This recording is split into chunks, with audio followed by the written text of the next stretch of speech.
I wear this. I wear the same shirt in all these videos, right? It's because I wear the same shirt every day. As long as I didn't sweat in it, I just wear this in the morning because it's cool. Anyway, this video is about teaching in Krabi, Thailand.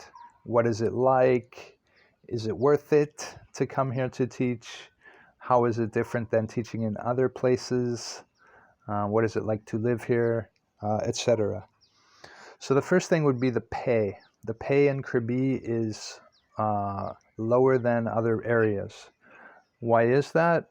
Well, it's similar to being in Hawaii, and the pay for salary for jobs for just about anything is very low because they know people will work for peanuts to live in Hawaii, right? This is almost that situation. Krabi is very beautiful. We have many beaches, we have islands, we have mountains, we have parks, we have so many things to do here. And it's really ideal. I mean, we lived here for many years, over a decade, right? So it's definitely a nice place to live.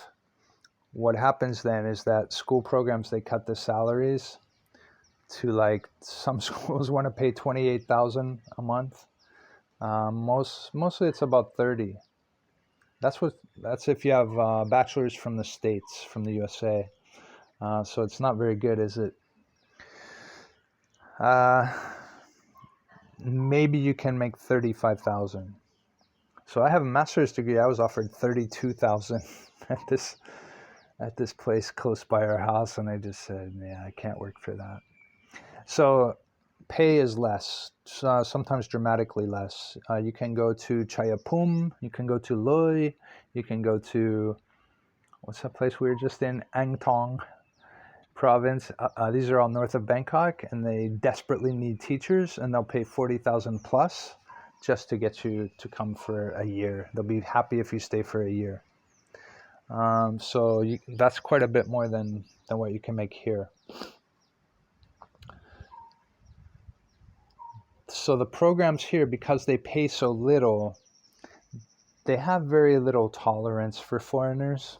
I'm thinking of some schools in particular that I know and that people that I know teach for. They just have no tolerance for foreigners. They'll fire the whole group of foreigners. They'll fire everybody at the end of the year just to get new ones in. They know there's going to be new applications. Everybody wants to work here, right? Everybody wants to live here. And people will live here to make this little money and spend their savings just to stay here because it's so nice, right? So that's what happens. There's a constant turnover, and so the staff at the schools don't get so attached to the teachers. They really could care less about you, to tell you the truth, in most situations. That's because they know there'll be somebody else next year, or next term even. A lot of people that come here, sure, why my nose is so itchy. A lot of people that come here come for one term and teach. They realize they're not staying a year. They teach for a term and they disappear. So it's not a great situation as far as working with the schools. To top it off, they're government schools here for the most part, and we have one private school that I know of here in town, and another outside of town. But the government schools, I mean, really all the schools, their Thai is ready to retire. They're looking for that pension. They really don't give a crap about anything. They're not interested in making the school better. They don't care about, oh, the kids get a better education, or we change this to make it better for them. They just don't care. So it's a legacy system that sucks. I mean, it really sucks. And nobody's interested in changing it except you, except the foreigners. So it's not ideal. That said, there's a number of schools here. Isara School, Isara Nusan, is a private school where my daughter went. It was okay until they changed. Now they switched all to Filipinos so they can pay them less. I mean, what else reason could there be? There's no foreigners. There's no native English speakers there. They just have Filipinos, which is okay, but they get the accent, which I don't. So let me explain. Like, a lot of people say, oh, Filipinos can teach Yeah, you can teach English. I'm talking about the accent, though. To us, it's not nice. To a native speaker from the States, we don't want our kids speaking like a Filipino. We want them speaking like a native English speaker, right? Anyway, I'll drop it because I could go on and on about it. I could do a whole video on that. Anyway, god damn.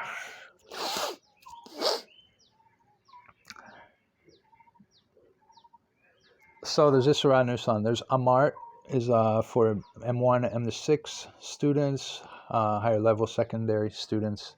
It's a massive school. They also don't want to pay much. I think I was offered 36,000, but that was to teach online and in class for like 36 hours a week. I said, you got to be joking. You're joking. You have to be joking. The girl's like, no, that's what I do. You know, I was like, no, impossible. I cannot. So there's that school. They don't pay well. They hire about 8 foreigners or so, maybe more, maybe well more. There's a Catholic school that's out by the airport. Huge school, like 5 levels, big school. It's private. Teachers there, I think they also make 28,000. There's an international school my friend used to send his kids to and paid out to send them there. Was it worth it? To me, I think it was a joke. It's a joke of an international school. It was a couple of buildings. Anyway, I don't want to talk about it either. I don't want to say anything about it. There's another international school that an Indian guy from Singapore opened up that also, I won't say anything about it.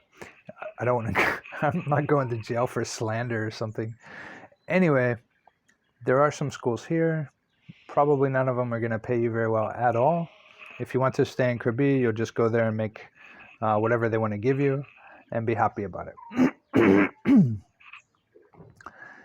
Living in Krabi, I've said in many other videos, if maybe you haven't seen any of them, so I'll just tell you real quick.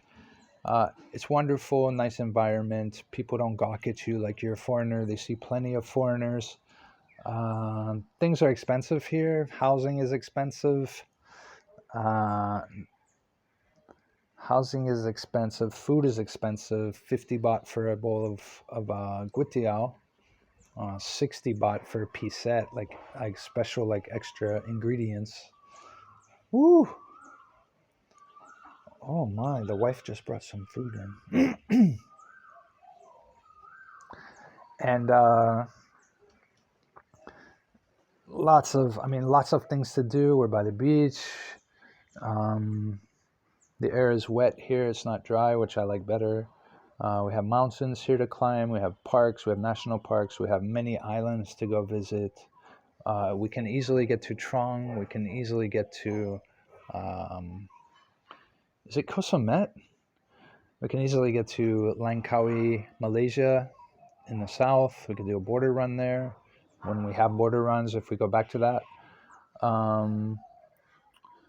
Traffic here isn't that bad. We have these stupid white and silver vans that transport tourists to and from the airport in different places that are horrifying. Like, they drive like absolute idiots racing down the street and stuff. It's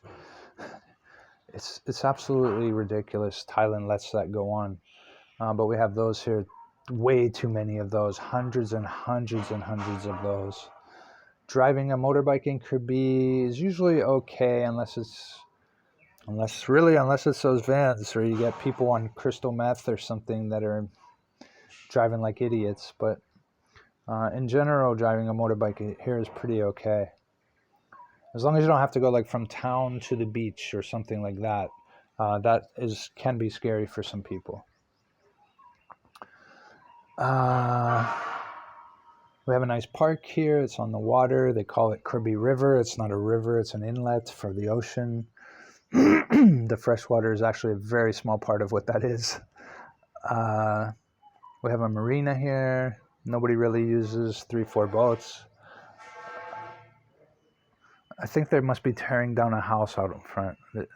There's construction that's one thing about Krabi. No matter where you are, there's construction every single day. Here in our little little townhouse complex, every single day there's people like jackhammering concrete, They put a new roof in right next door the other week. I mean, just for a week and a half, 2 weeks straight, making noise like bang and stuff. There's always improvements going on here, which, in some way is good, but the noise level here, I mean, it's never really quiet. You have to go to Phnom Penh Mountain Resort for bungalows out there to get real quiet, and then sometimes they're doing the weed eaters too, and who knows what else.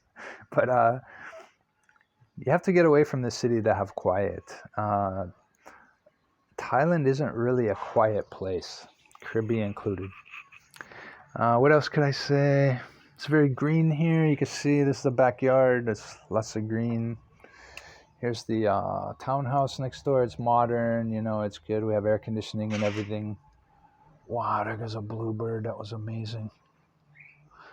We have a big porch with covered porch and everything. It's real nice. Nothing to complain about. There's modern houses here. Not too many people here. Traffic is not too bad in town. Outside of rush hour, it's kind of crazy to get out of town, going towards Talat Gao, towards the airport and stuff like that. It's a nice place to live. We left for a year to go so I could go teach and make more money somewhere else. Came back because where else are we going to go? My daughter also has friends here, so it's better that we just come back and she can have her same friends, right? And go to M1 with her same friends. That's about it. Highly recommend Krabi if you can afford it. Houses probably on average in town are about 10,000 baht, probably on average. You can easily find one for 15 or 20,000. Quite nice. So we have a place that's 3-bedroom, 3-bath, quiet area. Town is just 200 meters that way, down the road. Ideal location. The Krabi River is in back of us somewhere, and 10,000 baht a month. Electricity is going to be about almost 2,000 or about 2,000 a month because we run aircon when it's hot during these summer months. Water should be less than 500 baht a month. There's no charge for garbage or anything. You just go drop it off at one of these blue trash cans. What else? That's about it, I guess. That should give you some idea what it's like to teach in Krabi versus other places. Other places you can make more money, but other places there's usually less to do. Krabi has probably as much or almost as much to do as Phuket. It doesn't have quite the nightlife. If you want the nightlife, go to Phuket. Krabi has no real nightlife. You can go to the beach. There's a couple bars. I guess it has nightlife. I never go. It's nothing like the nightlife of Phuket or Pattaya or Bangkok, but it's nightlife where you could go sit in a bar and listen to a band and drink and see people dance, or you could dance or whatever. You could do that. So it has some nightlife. I'd never take part. I haven't been to a bar. Man, I haven't been to a bar since the last time I went to Phuket, which was about, I'm guessing 7 years ago, something like that. When you get a family, it's just wise to stay away from those places. Okay, I hope that helps somebody. Cheers. Good luck on getting a job.